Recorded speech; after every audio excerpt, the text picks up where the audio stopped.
Olá, essa é uma videoaula de artes visuais para o ensino médio, com o tema Hierarquias institucionais, acadêmico versus popular.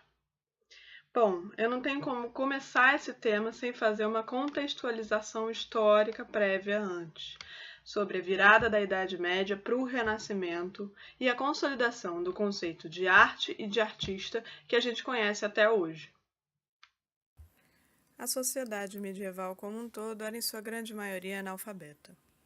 A arte medieval tinha uma utilidade muito prática: ilustrar os eventos bíblicos e trazer para o cidadão os conceitos como moral e outros preceitos da Igreja. Nessa época, se tinha uma concepção muito artesanal do trabalho artístico. O trabalho era considerado técnico, o artista não se via como um artista no modo como nós vemos hoje, e a sociedade também. Nessa época não havia essa concepção de artista e de arte, assim como não existia história da arte. A literatura medieval sobre o que hoje a gente conhece como arte se limitava a manuais práticos e técnicos de imitações e pintura. Com a ascensão da burguesia, o crescimento dos ideais humanistas e a ênfase nas potencialidades humanas, surgiu a ideia de que a obra de arte é a criação de uma personalidade genial e que, assim como o poeta, transcende o trabalho mecânico, artesanal e utilitário, e passa a ter mais autonomia. O artista passa a ocupar um patamar mais parecido com o do poeta, que transcende do trabalho mecânico. Nesse momento, a arte deixa de ser puramente ritualística e utilitária para a Igreja e passa a ter maior autonomia. Vale lembrar que, bem antes da Idade Média, no período clássico da Grécia, já existia essa ideia de arte autônoma. Não é à toa que é dessa época que vem o termo academia. A academia era um jardim de oliveiras em Atenas. Lá, Platão fundou sua escola de filosofia, a Academia Platônica. O termo foi reinterpretado no século XIII pelos humanistas e passou a ser usado para se referir a reuniões de intelectuais e depois a universidades e ao termo que a gente usa até hoje. Um dado importante para a nossa aula é que academias de arte surgiram na Europa num contexto da consolidação dos estados nacionais absolutistas, com o objetivo de registrar os feitos da nação, criar símbolos de unidade cívica e criar uma narrativa história que justifique o status quo da monarquia. Com as proclamações da República, a gente não pode dizer que isso mudou totalmente. Para entender melhor esse processo, é importante que a gente tenha em mente que a história como um todo é uma construção da narrativa de poder, e a história da arte também como consequência.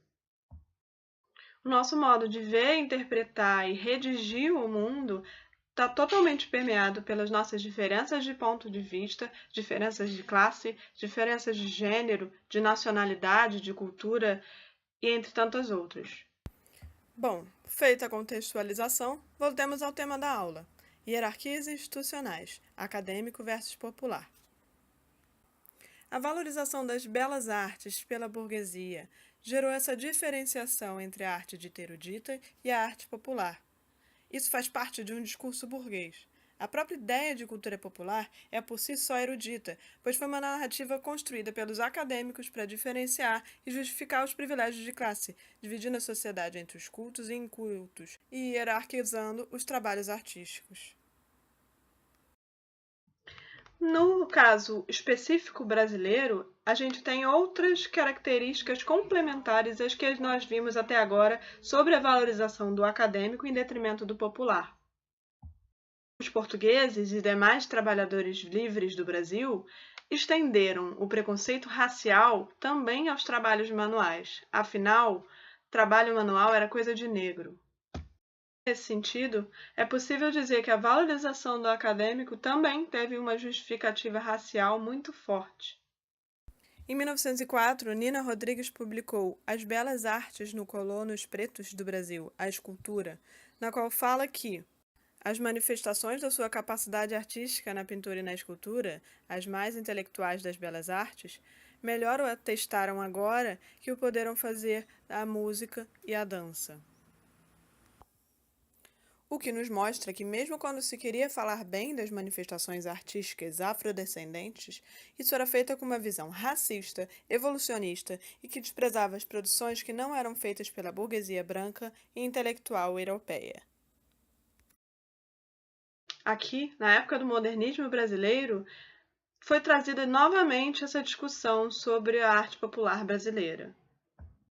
Esse interesse tinha um viés identitário pela busca das raízes brasileiras, além de justificativas formais para a concepção de novos parâmetros estéticos, longe da arte burguesa ocidental europeia. Os modernistas se utilizaram do imaginário popular brasileiro para continuar construindo sua narrativa histórica. Entretanto, sem quebrar essa estrutura hierárquica que localiza a arte popular abaixo da arte acadêmica. Em 1950, o colecionador brasileiro Castro Maia enviou para o MoMA, um importante museu de Nova York, 2 peças do mestre Vitalino. O presidente da instituição até reconheceu as peças como charmosas estatuetas de barro feitas pelos caboclos nordestinos brasileiros. Mas descartou de cara a ideia de exposição individual, já que eram peças da arte popular brasileira, reservando-os à mostra de arte folclórica latino-americana e pré-colombiana. Até hoje, a hierarquia institucional que coloca a arte acadêmica acima da arte popular existe, pois as instituições, em sua maioria, ainda se utilizam da narrativa oficial ocidental europeia para escolher sobre o que será falado e exposto. O conhecimento acadêmico é muito mais valorizado que o popular, não só porque o popular não responde à sua metodologia com narrativas globalizantes europeias e segue outros modelos advindos de uma tradição muito mais oral, ritualística e regional. Por isso, é de extrema importância que vejamos a história da arte não como uma linha, mas uma trama com diferentes narrativas e pontos de vista. A história da arte tradicional e o conhecimento acadêmico como um todo se constroem de maneira linear e evolutiva. Nesse modelo, muita coisa que não se encaixa em sua narrativa é descartada.